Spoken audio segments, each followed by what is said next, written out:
दी banking गुरु channel में आपका स्वागत है। दिसंबर क्वार्टर के जो फाइनेंशियल अपडेट्स आने शुरू हुए हैं उनके साथ हम अपना इस सीजन का वीडियो अपलोडिंग और एनालिसिस शुरू करते हैं। और सबसे पहले जो फाइनेंशियल अपडेट्स आए हैं वो है करूर व्यासा बैंक के। और आज हम करूर व्यासा बैंक के फाइनेंशियल अपडेट्स को देख के एक ट्रेंड देखने की कोशिश करेंगे कि आगे आने वाले जो बैंकों के फाइनेंशियल अपडेट्स और रिजल्ट्स होंगे वो कैसे हो सकते हैं। पहले एक व्यू मार्केट के ऊपर, हालांकि हमने पहले जो एक वीडियो डाला था उसमें हम बहुत ज्यादा बुलिश थे बैंकिंग स्टॉक्स के ऊपर। उसमें एक चेंज है। वी वर एक्सपेक्टिंग कि there will be very quick sharp rate cuts in the US as well as in the our economy also by RBI also, which now appears to be a difficult, और अगर होंगे भी तो slow होंगे और थोड़ा देर के बाद हो सकते हैं। उसकी वजह से जो हमारी बुलिशनेस बैंकिंग स्टॉक्स के ऊपर थी वो थोड़ी कम हुई है। But other factors which were discussed in the video they stand as it is कि बैंकों की परफॉर्मेंस जो है 2 क्वार्टर्स में अच्छी आनी चाहिए, October to December and January to March. At the same time क्योंकि बैंक निफ्टी अंडर परफॉर्म कर रहा है, 3 महीने में भी और 6 महीने में भी उन्होंने नेगेटिव रिटर्न्स दिए हैं, इसलिए we expect now the bank Nifty to lead और अच्छे हमें प्रॉफिट्स बैंकिंग स्टॉक्स में दिखने चाहिए। तो आइए देखते हैं करूर व्यासा बैंक हमें क्या बता रहा है। दिसंबर क्वार्टर में डिपॉजिट्स की ग्रोथ 3.45% की, लास्ट क्वार्टर में डिपॉजिट ग्रोथ थी 3.77%। As compared to the last quarter deposit की ग्रोथ कम है।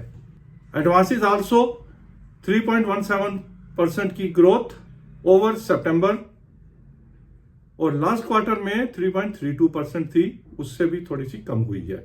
Similarly CASA also has gone down as compared to the September quarter. तो ये तीनों ही फिगर जो रिलीज हुई हैं वो फिगर्स नहीं है, रीजनेबली ओके फिगर्स हैं।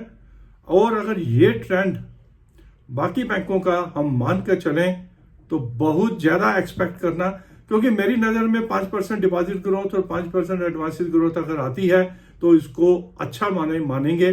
3-3.5% एक रीजनेबली ओके है, और अगर उससे नीचे 2% की करीब जाती है तो अंडर परफॉर्मेंस मानेंगे। इन सब चीजों को देखते हुए आने वाले रिजल्ट्स में we expect reasonably okay numbers, अगर हम करूर व्यासा बैंक को एक बेस मान के चलें, क्योंकि Karur Vyasa bank consistent bank है और रीजनेबली ओके परफॉर्मेंस देता रहा है। इसका थोड़ा तो हम इसे वेटेज देनी पड़ेगी इन फाइनेंशियल अपडेट्स को।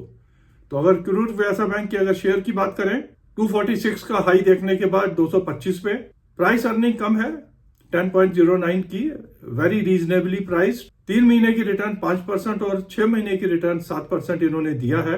मार्केट को आउट परफॉर्म नहीं करेगा, मार्केट के साथ चलेगा, और मार्केट डिपेंड करेगी mainly on the activity of the FIIs. अगर खरीदना शुरू करेंगे तो मार्केट अप चलेगी, otherwise purely stock on stock results के ऊपर ही हम अपना मार्केट चला सकते हैं। अच्छे रिजल्ट्स शेयर की प्राइस अप, खराब रिजल्ट्स अच्छी तरह बीटिंग होगी, नीचे की तरफ जाएंगे। ये हमारा update on Karur Vyasa bank और एक broader view on market. Let us hope आने वाले जो फाइनेंशियल अपडेट्स आएंगे एचडीएफसी बैंक के, यस बैंक के, बाकी बैंकों के, उनको देख के हम अपना ओपिनियन जो है फर्दर फर्म अप करेंगे। Thank you for watching this update on Karur Vyasa bank.